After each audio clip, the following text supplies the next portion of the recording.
Okay, good evening. Thank you all for joining us again. Welcome back. This is part 2 of the creation code. So last week we spoke about how Lashon Hakodesh, the holy Hebrew language, is Kodesh. It's sacred, it's unique, it's totally different than any other language. Other languages, the words are arbitrary. They don't speak to the essence of what they are trying to convey. You take random letters, put them together, and by convention, by agreement, in other languages, those words mean what we understand them to mean.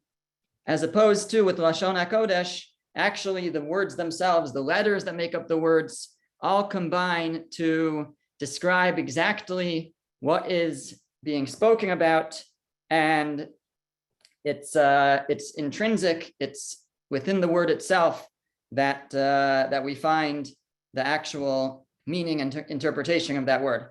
So we explored the question, how are we supposed to find out? How do we discover what the meaning behind any given letter is? And we presented a few different ways, and that we'll share again and begin with that. So just to review, we mentioned 5 ways that we can discover how to determine the meaning of a letter. So based on the name of a letter, we mentioned last week a few letters. We learned about pei. Pei is a mouth. We learned about an opening. Pei would speak about the idea of opening something. We learned about the letter bet, beis, like a bayit, a house. Beis has a connotation of something internal, inside. We learned about lamed. Lamed is to teach for a goal, for a purpose. So lamed is, aiming for a purpose, aiming for a mission. And we learned about samach. Samach has to do with what the things are around it, what is samuchte, what's nearby, what is somech, what is supporting, etc. Now, another rule that we learned was the code of the first time in the Torah. The first time a word appears in the Torah, the first time a word appears with that letter at the beginning, so that will tell us something about that letter. So samach, the first time it appears, is with the word sovev, which means to go around. So samach also has a connotation of encircling, and as we will mention, the shape of a samach is the circle. The pei, the first word in the Torah that begins with the letter pei is the word penei, face of. So penei, pei, has a connotation relating to a face, the front of something, the exterior of something. We also mentioned rule number 3 is the sound. The sound can tell us something, the way it's pronounced. So pei is pronounced by opening the mouth, so it relates to opening. Beis also, the mouth is closed and then opened, so it relates to inside. The numerical equivalent will tell us something. One example we had was beis, which is 2.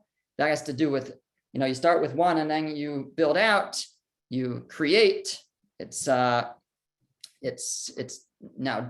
doubled, it's exponentially larger.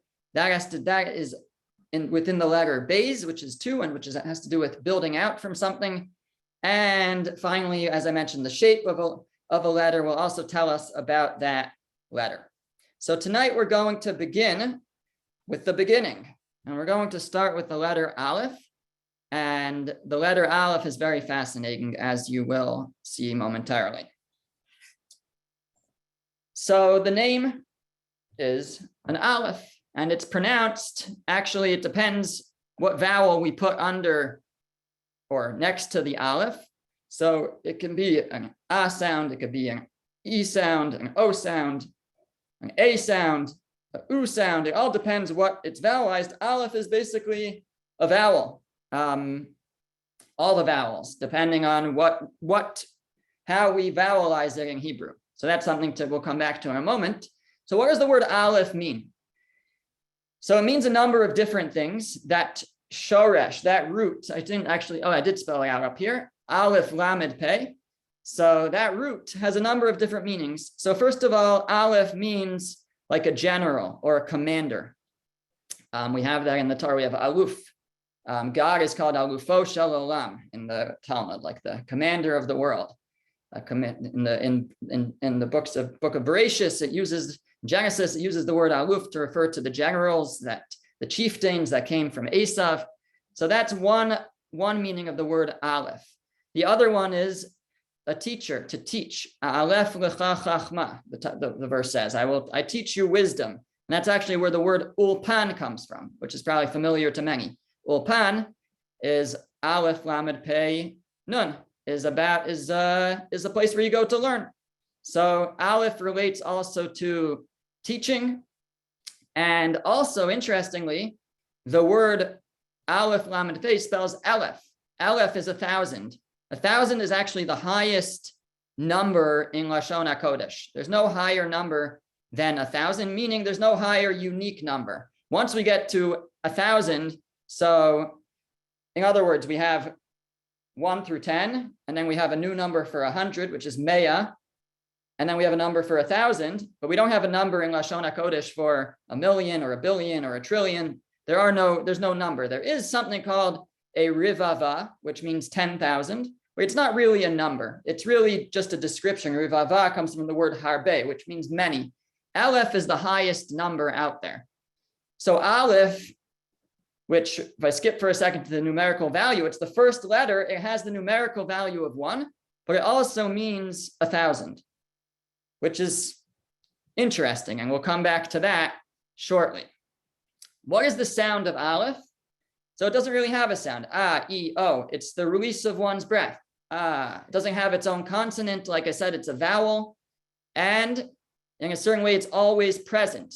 Not that we always have an Aleph in every word, but the sound of Aleph, in a certain sense, is in every word. Just as every English word has to have a vowel.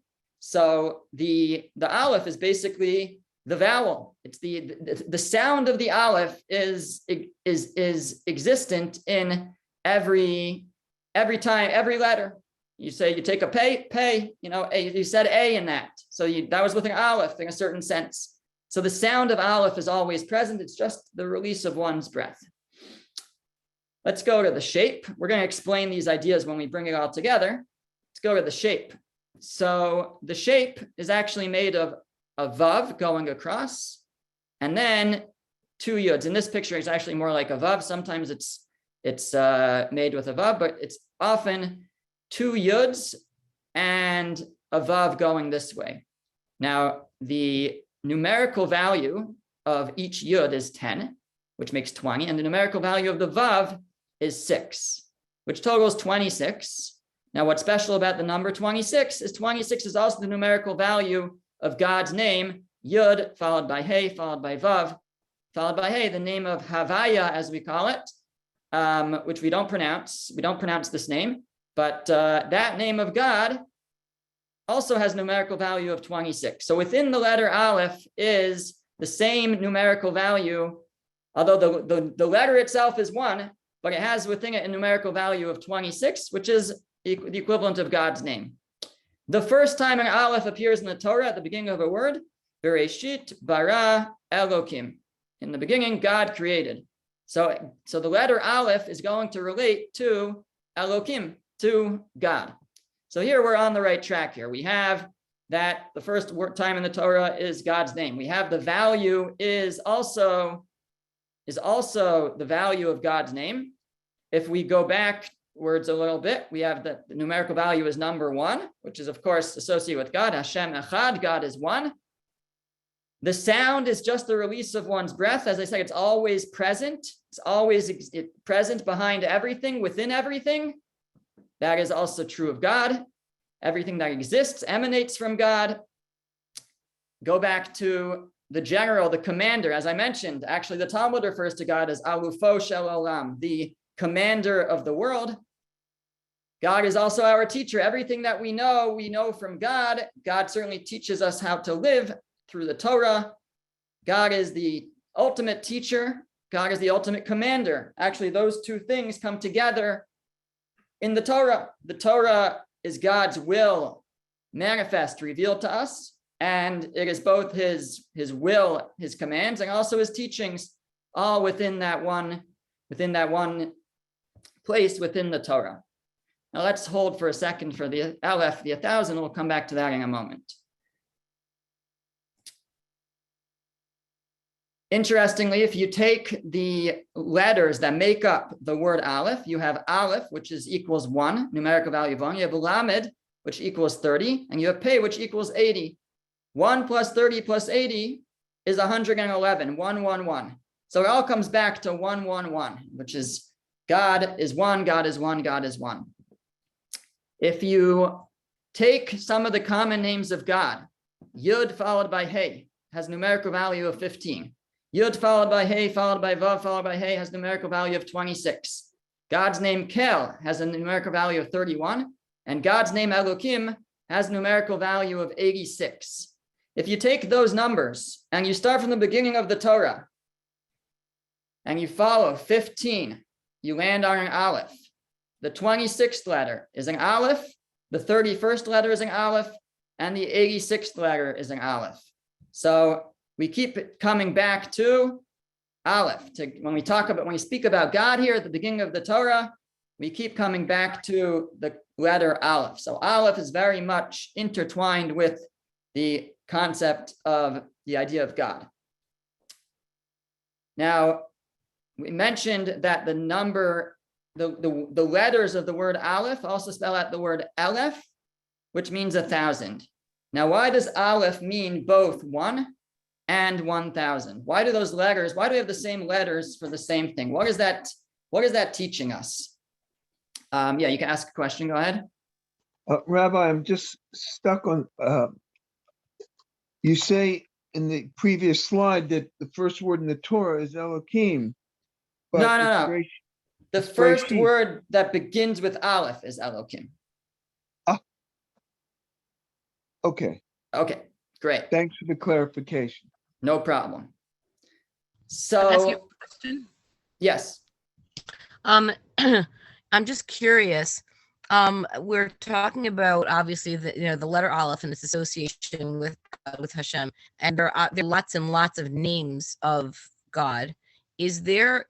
I mean, obviously there's Elokim and Kel that both start with Aleph, but let's say I don't know what you would consider the quote most important name of God. Does that perchance start with an Aleph? Just out of curiosity. So I would say that no. I think the 4-letter name Yud and Hey and Vav and Hey, that's the sort of the main name of God. Okay. And does not begin with an Aleph. Okay, just curious. But it equals Aleph, as we said. It equals 26, and Yeah. Aleph also equals 26. Right. Rabbi, is the Yeah. 111th letter also an Aleph? I didn't check. I don't know. Thanks. Okay. So why does Aleph, or the letters of Aleph, mean both 1 and 1,000? So the answer actually relates to another question. Why is God described as Elokim, which is plural and means powers, right? Actually, there's another religion out there that I think takes this to kind of say maybe there's multiple parts of God. But so how do we answer that? Why is Elokim in plural? So the idea is that the name Elokim actually means powers. It means that God is the source of all powers, that there's a certain unity in existence. You look at at all of creation together, and you can see God in that, in the unity and the harmony of all of creation. So you have all these different powers, and we say that this name to mean that all these powers have one source. But we can actually see God in all of them together. When we see them all functioning together, that also shows us the unity, the oneness of God. And that's also what's being expressed by 1 and 1,000 being with the same letters. That 1,000, as I mentioned, is the highest number. It's as high as we can say. It's everything all together in a certain sense. And when we see everything all together, we also see one. We also see oneness. We see unity. Because all of that working together, all of that coming together also shows us the unity and the oneness of God. So the number Aleph, which is spelled by the letters of the word Aleph, also speaks of the godliness in the world, the existence, the idea that God is the source of all power, of all powers that we witness in the world. So with that, we can say that the Aleph represents godliness or spirituality in something. So let's take this Aleph now and apply it to a very interesting example, which is the word Adam. Adam means man or humanity. We are all called Adam, man, humanity, mankind. So if we actually break apart that word, Adam, so on one side we have the word dam, which means blood, and on the other side we have the letter Aleph, which would be the godliness or the soul.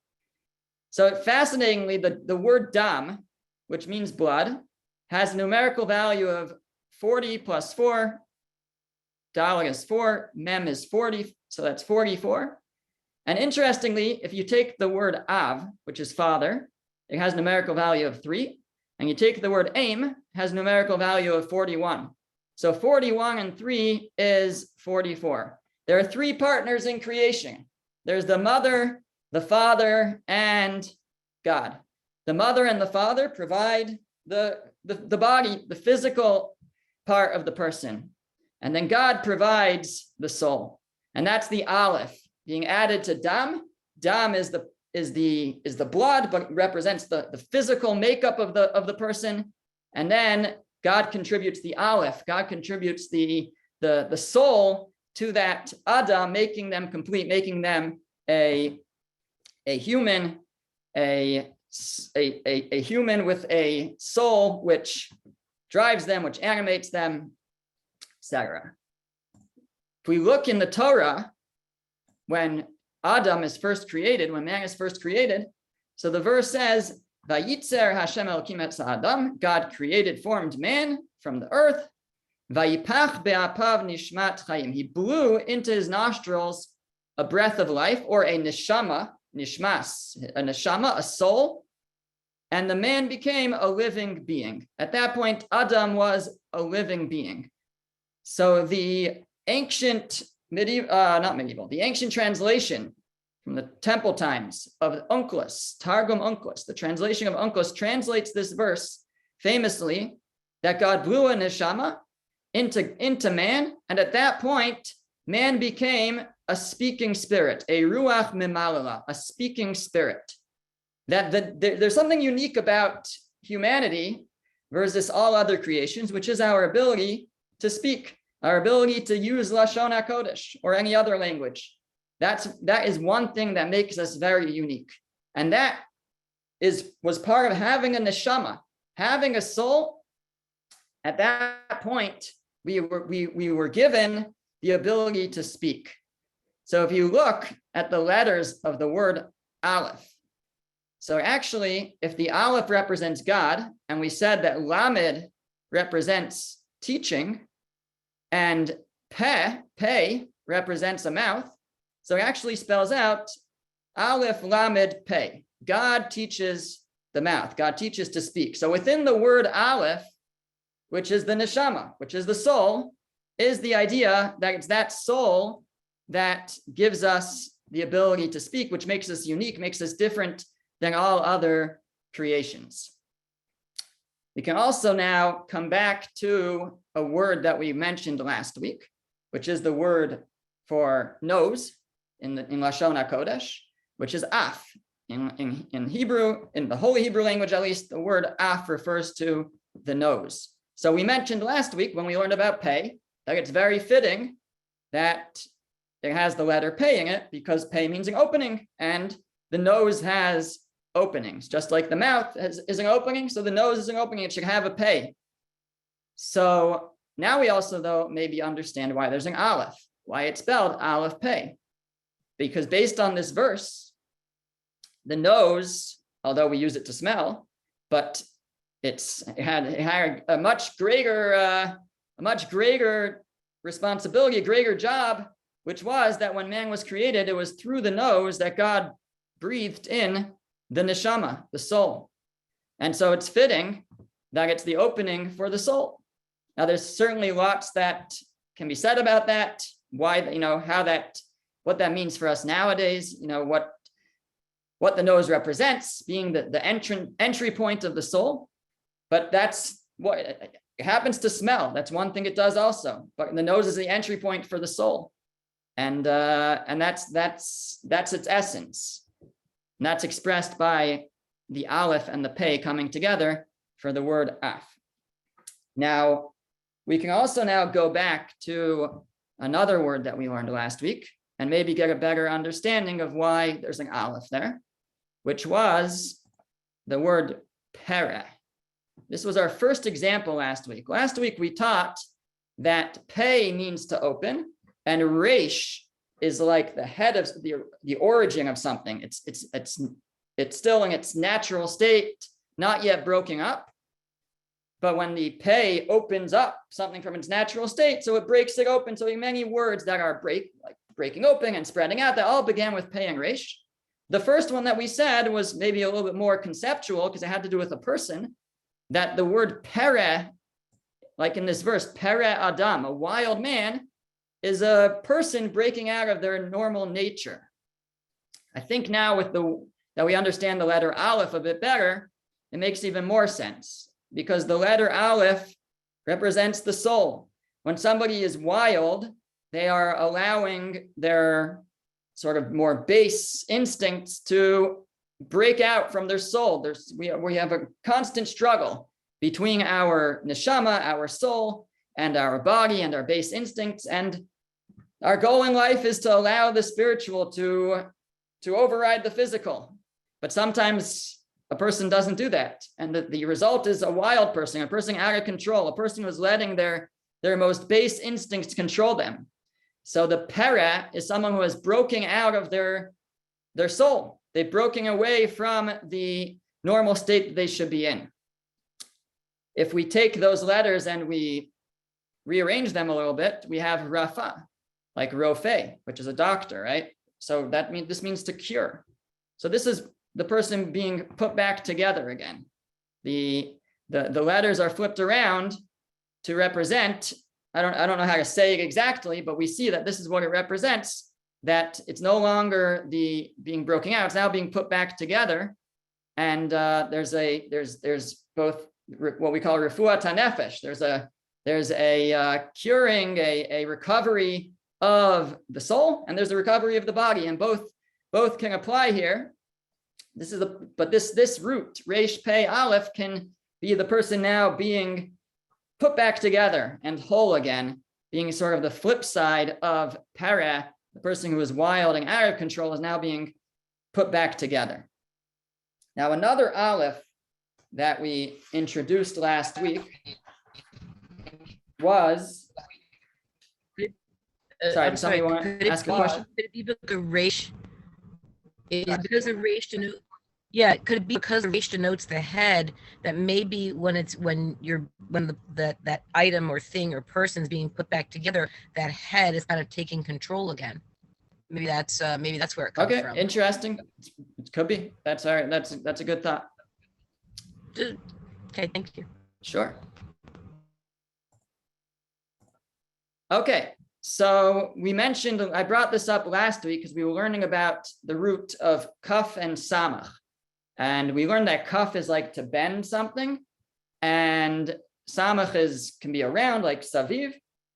So we learned a couple words last week that related to kaf and samach. And I posed the question, what about kaf samach aleph, which means a chair? And I said that I was going to leave it for this week to answer this question. And I can say I'm answering the question. I can tell you an idea that I had. I like it. You can decide if you like it too.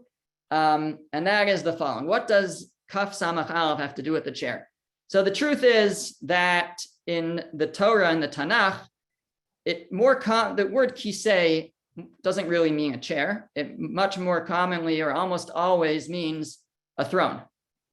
So, and then we borrow it and we apply it to a regular chair as well. Now, even the word throne, I want to suggest, is a borrowed term, meaning when we apply the word throne to human beings and to it sometimes means like the physical chair. It sometimes means like, heir to the throne, to the malchut, to the kingship. But it's a borrowed term. It's a borrowed term from something that is meant to describe God's throne, what we call the Kisei HaKavod, the throne of glory. God doesn't exist in a physical sense, but we use physical words. And although we would normally think that we start with a physical word and then apply it to God, it could be that sometimes it works the opposite, that there's a word that describes a concept related to God, and then we borrow that word and apply it to a regular king. So God has a Kisei HaKavod. So let's read what it says in the Zohar. It says very similar in the Talmud, and then we'll read another passage in the Talmud. So in the Zohar, it says, Rabbi Yehuda said, 7 things were created before the world was created, and they are. And among the 7 things that were created before the world, the throne of glory, the Kisei HaKavod, as it states, quotes a verse, and then it says in the Zohar, for it was the first that came before all, and God took the pure neshama from the throne of glory to enlighten the body. The Zohar says that God took the neshama from the throne of glory. Now in the Talmud it says the following, it was taught in a brisa. Rabbi Eliezer says, the souls of the righteous are stored beneath the throne of glory, as it is stated, and the soul of my Lord shall be bound in the bundle of life. So we have from the Zohar and the Talmud that the throne of glory, or actually beneath the throne of glory, as it says in the Talmud, is a place where the souls are stored. That's where God took the souls from before bringing them to the earth.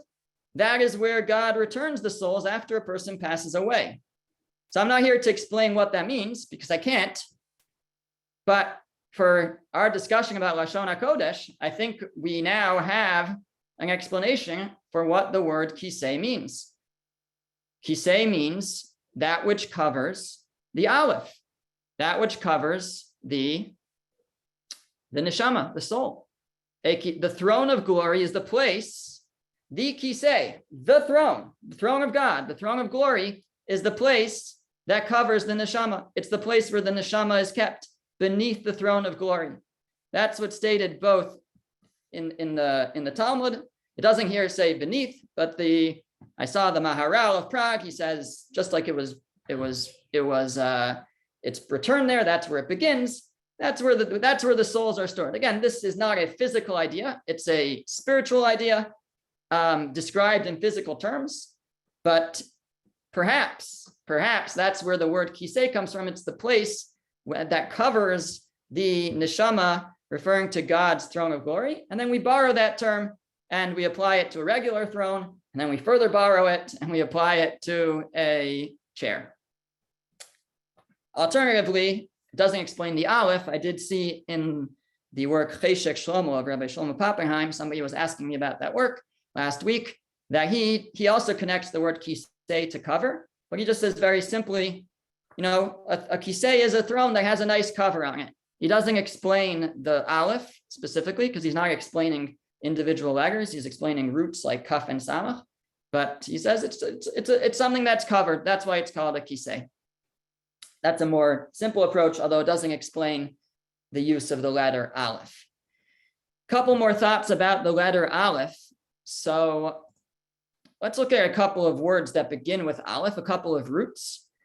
So the first one is avad. Aleph bet daled, which means to lose.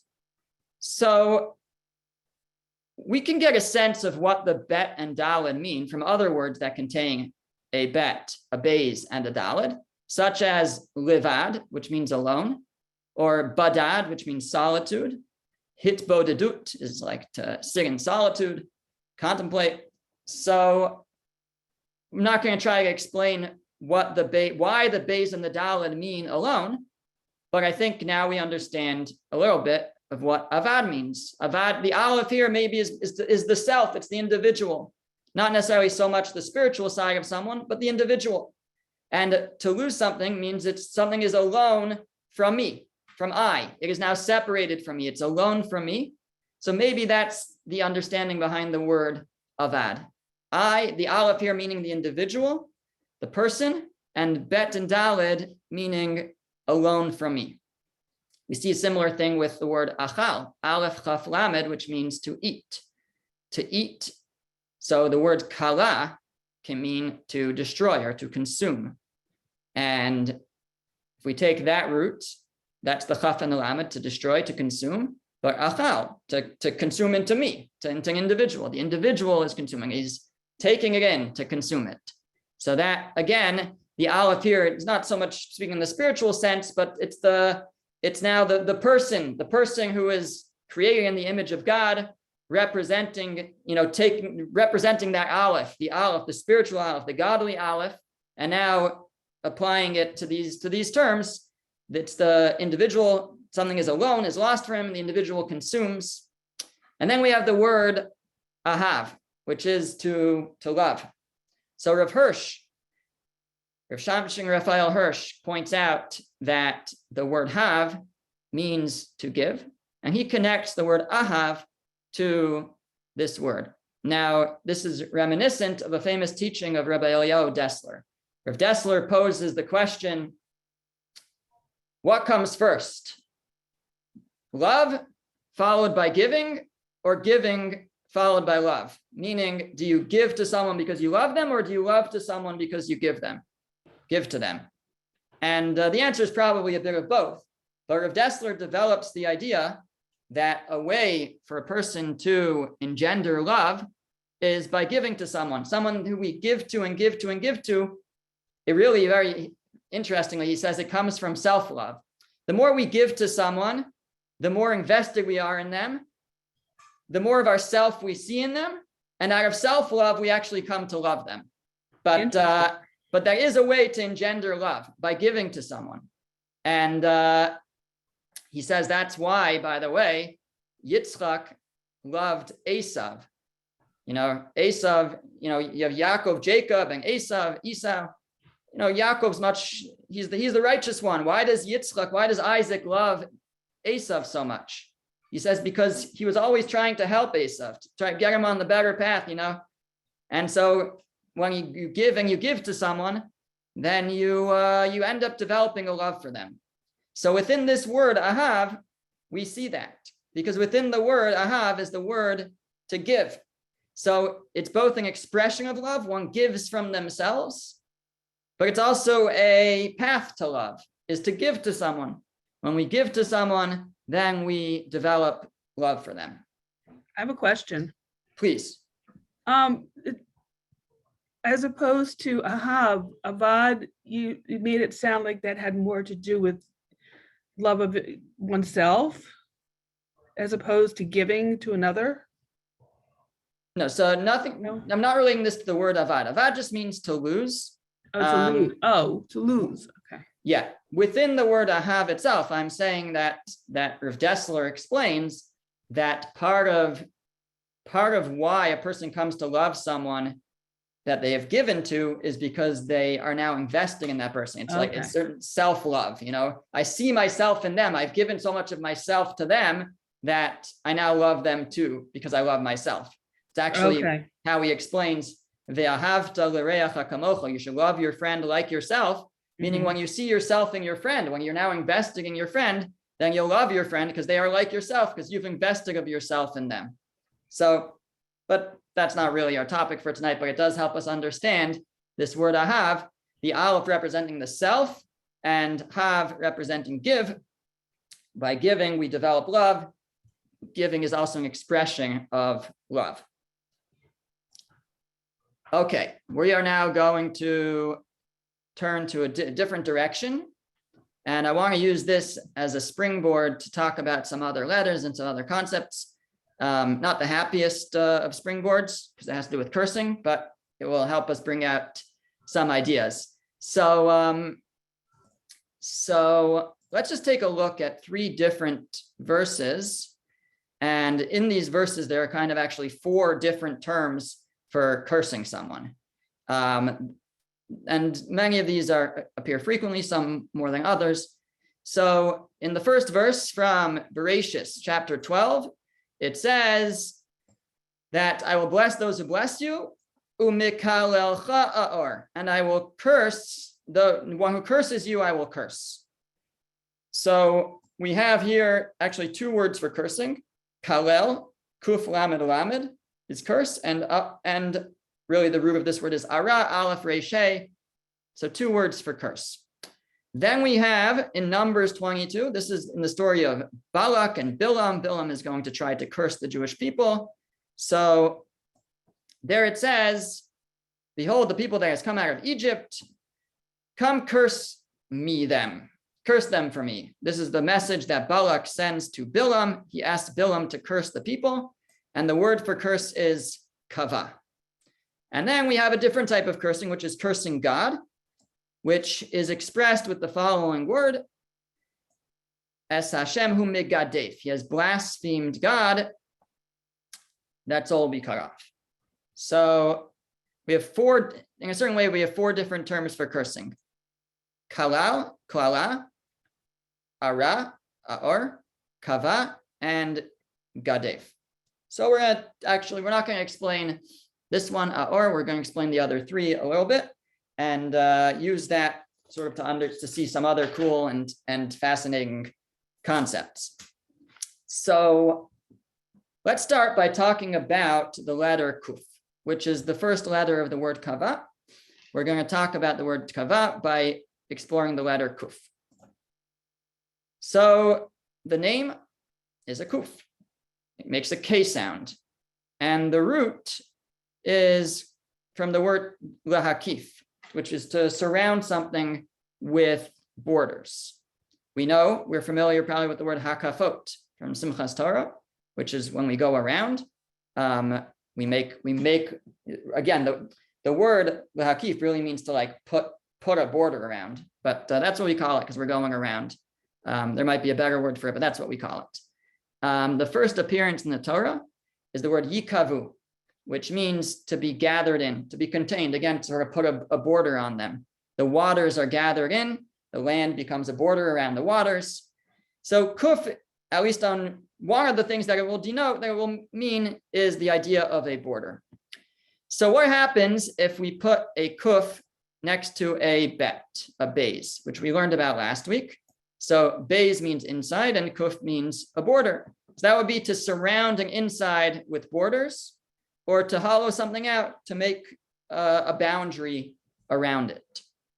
So here's a whole list of words that contain the root, the letters kuf and beis, which all relate to this.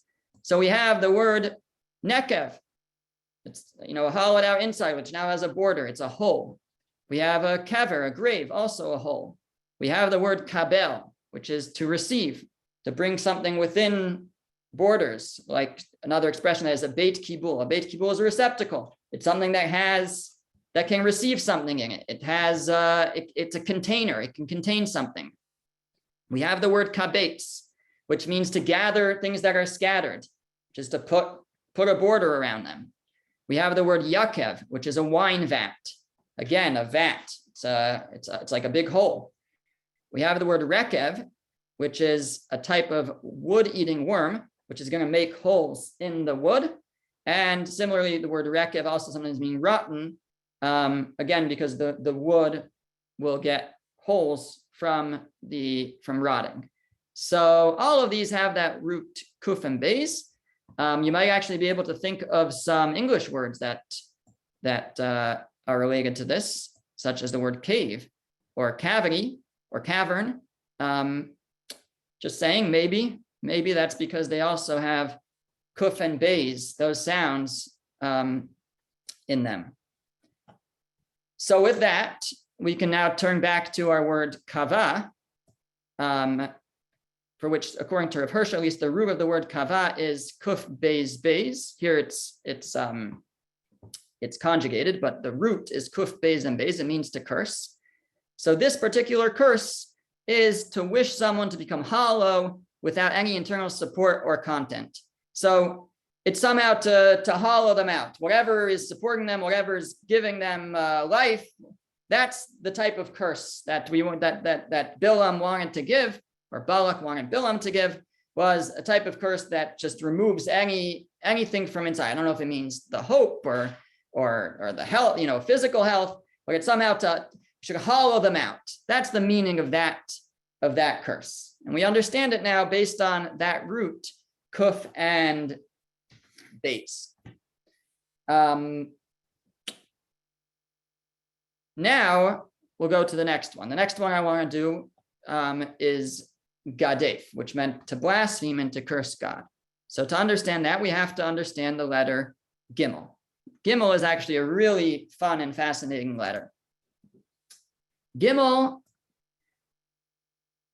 the name is Gimel. The sound is a G sound. But the word Gimel Mem Lamed has a number of meanings. First of all, it means a camel, which also, by the way, sounds very much like Gamal, the Hebrew.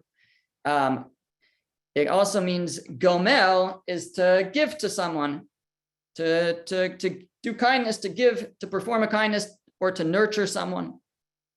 Gimilah is ripening. When a fruit ripens, it is called Gimilah. Gimilah can also mean weaning. So that's very fascinating because these seem to be opposite things. Weaning is when you stop nurturing. So how could the root Gimel Mem Lamed mean to both nurture and to stop nurturing, to wean?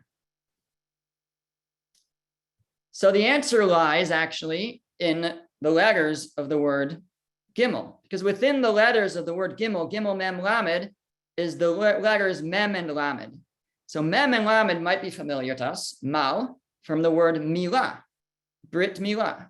Mem and Lamed, we won't explain right now why, because I don't know why, but Mem and Lamed come together to mean to cut something off. So they mean circumcision. There's a word malak, which is to snap something off. There's a word maleh, which means full. What does that have to do with being cut off? So because once something is full, then it cuts itself off. It doesn't accept anymore. If you fill up a bucket, once it's full, then it stops taking more. It's cut off. So all of these have to do with cutting off. So the word gamal, within it has the word mal, mem lamed, which means to cut off. So what does that mean? What does that teach us? So it means to nurture and it means to wean, which is really to cut off. So what is this telling us? What it's telling us is that to truly nurture something is to nurture it to the point of independence. In fact, in the laws of tzedakah, of charity, Maimonides writes as follows. Maimonides says, there are 8 levels in charity, each level surpassing the other. The highest level, beyond which there is none, is the person who supports a Jew who has fallen into poverty by giving him a present or a loan, entering into partnership with him, or finding him work so that his hand will be fortified so that he will not have to ask others for alms. Maimonides' Laws of Charity, chapter 10. The highest form of charity is to give somebody independence. That is the greatest chesed, the greatest kindness we could do for someone, to fortify them so they don't need to ask, to give them a loan, to give them a job, to enter a partnership with them so that they no longer need to ask. They can now support themselves. That is the highest form of charity. So that is the highest form of gmilut chasadim, of doing kindness, of gamal, of nurturing, of giving. So the word gimel would be to give to the point of independence until they're cut off, until they no longer need you. That's the highest form of giving. So that's why gamal means to perform a kindness. And it also means to wean, to give and give and give until they are weaned. A fruit, it takes from the tree until it no longer needs to. And then it's ripe and it falls off the tree. It cuts itself off naturally. Because that's when it's reached the point. It's received enough that it no longer needs to receive anymore. A camel, so what's unique about a camel is you fill it up and it goes for days and days. In a certain sense, it's weaned. You give to it, you fill it, it drinks and drinks and drinks, and then it's very independent for at least, I don't know how long a camel can go, but for a while, a week or whatever it is. So in a certain sense, a camel is an example of this, of something that you give and give to, and then it's weaned. It no longer needs, it's independent. It no longer needs others. So Gimel will, on one level, mean to give to the point of independence, but it also will mean to actually cut off, to cut something off. Rabbi, Yes. what does it mean in this context to bench Gomel? So excellent question. So benching Gomel is really to say the blessing of Hagomel. The blessing of Hagomel is expressing that God gives, kindnesses. Hagomel, to give, basically to give good things to those who don't necessarily deserve it. But it there means to perform a kindness. It's a blessing on God, the kindness that God has performed for someone. Thank you. I like that. So that's one understanding of the word, of the letter Gimel, or two actually, to give to the point of independence and to cut off. Now, the first appearance of the word Gimel in the Torah, at the beginning of a word, is the word Hagedolim. Now, if you did print out what I sent out, you don't have this top half because I forgot to include it and I only remember to add it later. But you'll have the bottom half of the slide, but not the top. So the top half mentions that the first appearance in the Torah of a word beginning with the letter Gimel is Ha-Gidolim. The Ha just means the, so the word is Gidolim, the great ones, the large ones. It refers to the luminaries, the sun and the moon were called the large luminaries. So we have the word Gadol, which means great or large. Now, let's take a look at a verse. It's not the first verse, but it's a verse that contains actually a couple of these words that we just mentioned. So it says, Vayigdal hayalad, it's referring to Isaac. Vayigdal hayalad, the boy got big, got older. Vayigamal, and he was weaned. And Avraham made him a mishteh gadol. Avraham made him a large party on the day that Isaac was weaned. So in the same verse, we have both the word gadol, big, referring to Isaac being big, referring to a big party, and also the word weaned.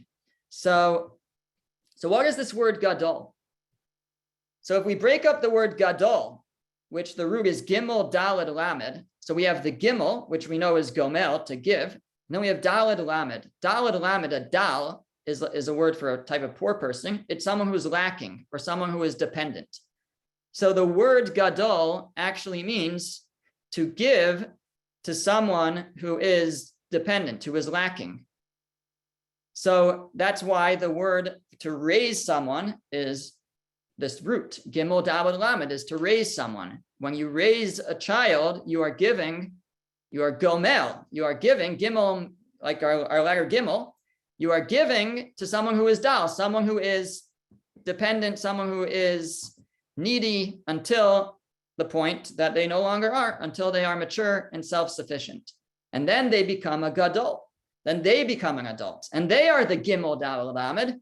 And they are now the ones, hopefully, who are giving to those who are dependent until they are mature and self-sufficient. The way you know if someone has grown up is if they are looking out for themselves only, or if they're starting to look out for other people as well, and they are giving to others in need.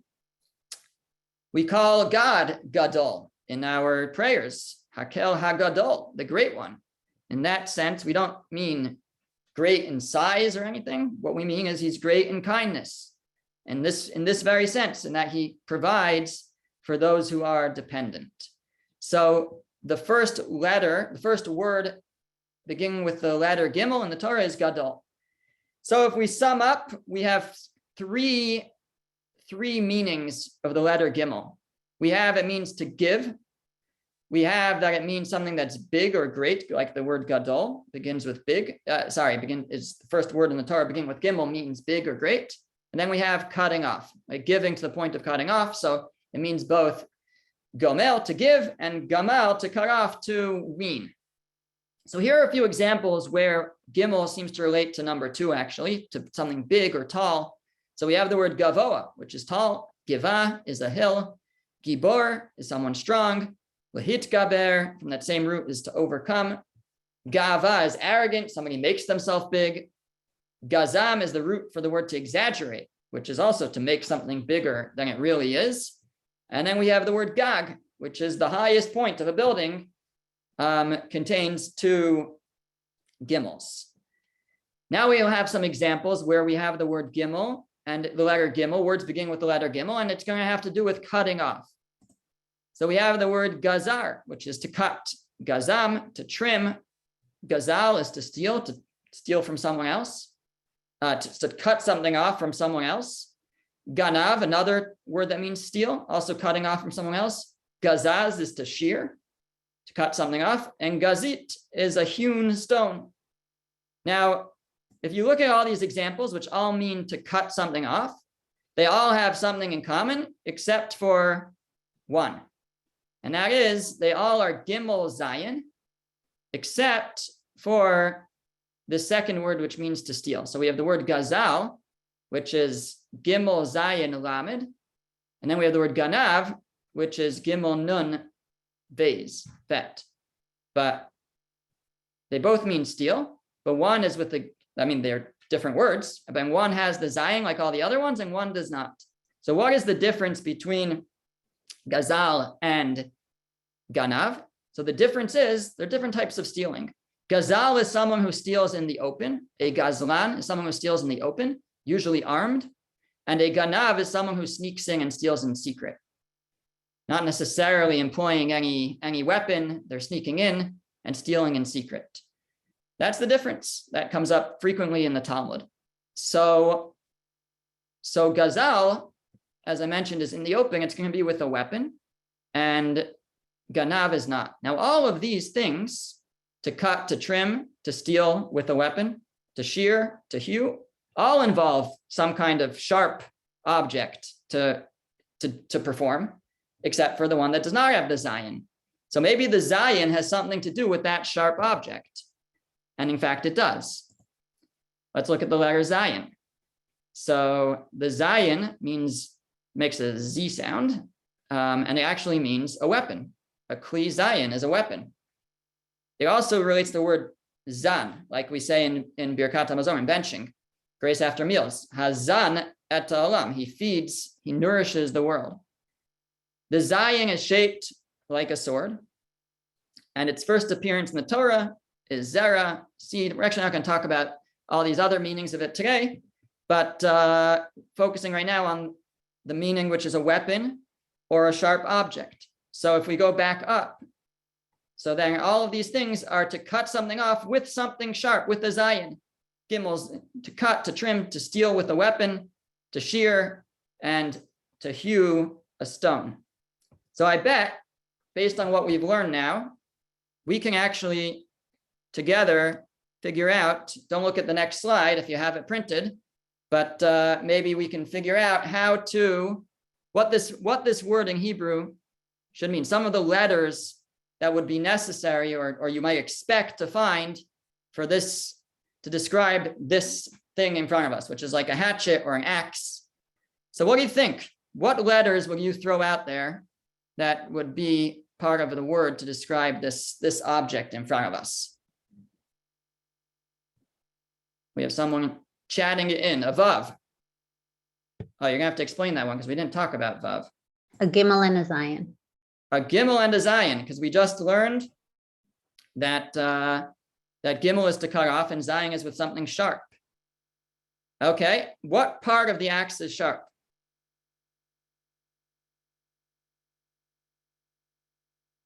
The top. The top. So what letter do you think would fit for that? The resh. Gimel. Resh, which means head. Okay, so Garrett. Geras, gimel resh zayin. So in fact, this word,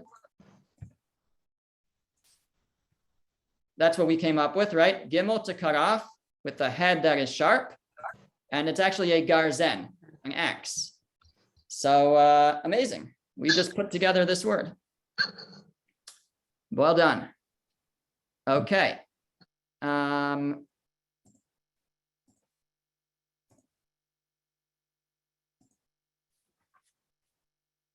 So now we can come back, now that we know a little bit more about the letter Gimel, and we can go back to our word for cursing, which was migadef. Actually, before that, I wanted to talk about kalel for a moment. So the word kalel, which is a type of curse, relates to the word for light, which is kal, meaning lightweight, and kalon, which is shame, to make light of someone. So the idea of being mikalel is to curse someone by making them light. So either through the outcome of the curse, meaning you curse them that you should not have whatever, all the things that you have, you should no longer have, you should now be light, not carrying weight anymore. They should be light in their own eyes, shamed in their own eyes, shamed in the eyes of others. That is the word kalel. That's the type of curse that refers to, as opposed to kavod, the opposite, to honor someone, is related to the word kaved, which means heavy. The idea is that when something is heavy, so we revolve around it. Everything revolves around it. That's to honor someone, that they are in the middle, they are in the center, and we are working around them.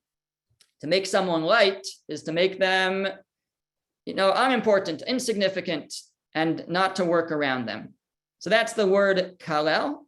Not explaining the letters right now, but that's how it relates to being light.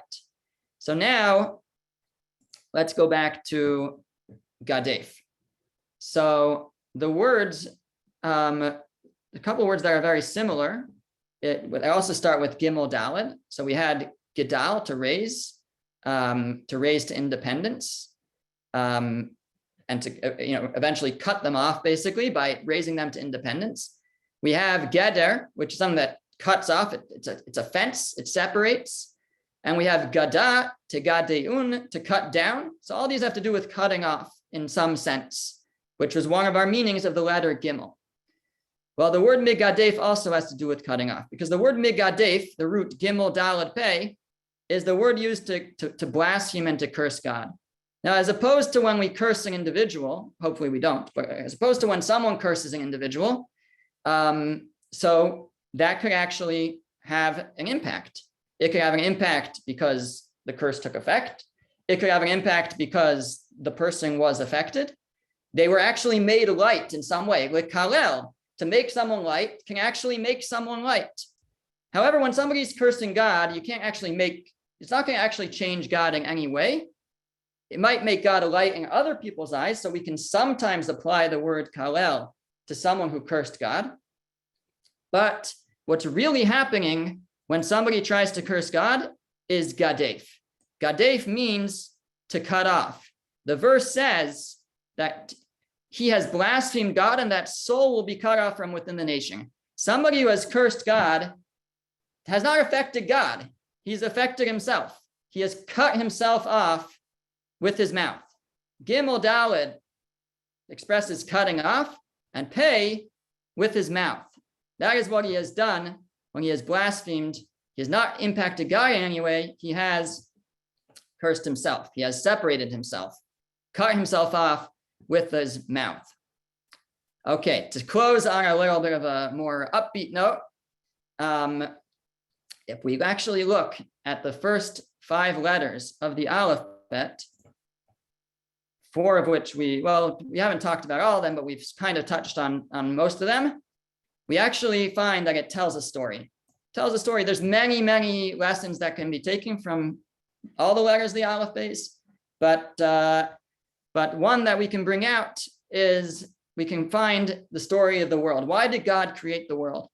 So the Kabbalists teach us God created the world in order to bestow goodness on a creation. He wanted to create an atmosphere, a place where creations could have a chance to be tested, can earn a reward, can earn the chance to experience God, the greatest level of pleasure. God created the world in order to bestow goodness. So this story, this idea is expressed in the first 5 letters of the alphabet. Aleph, we said, can refer to God. Bet, created, we said the first word beginning with bet is bara, God created. Bet 2 has to do with creation, creativity, expansion. Why did God create the world? To give. Gimel, gomel, to give, to who? We didn't talk so much about the word dalet, but it relates to the word dal, which we said means people who are lacking, those who don't have, to give to those who lack. And how are they going to receive that? So the answer is through the letter Hey. We touched on the letter Hey last week, but the Maharal says, the Maharal of Prague explains that the letter Hey is composed of a Daled and a Yud. The Daled, going vertical and horizontal, represents all the different directions of the world. It represents the physical world measured by its width and its height.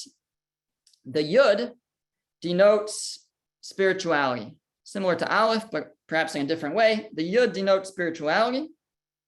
And so the Hey represents the idea of imbuing the Daled, imbuing the four directions of the world, imbuing the physical world with spirituality. And that is ultimately our mission.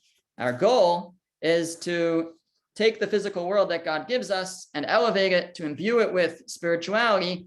That's what's expressed in the Hey, as the Yud imbues the Daled with spirituality. So God created the world in order to give to those who lack through imbuing the physical with the spiritual.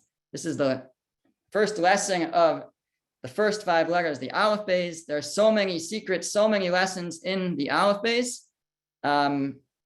Hope that you've enjoyed a little bit of a taste of it and gained an appreciation for the absolute wonder of the divine language of the Lashon Hakodesh.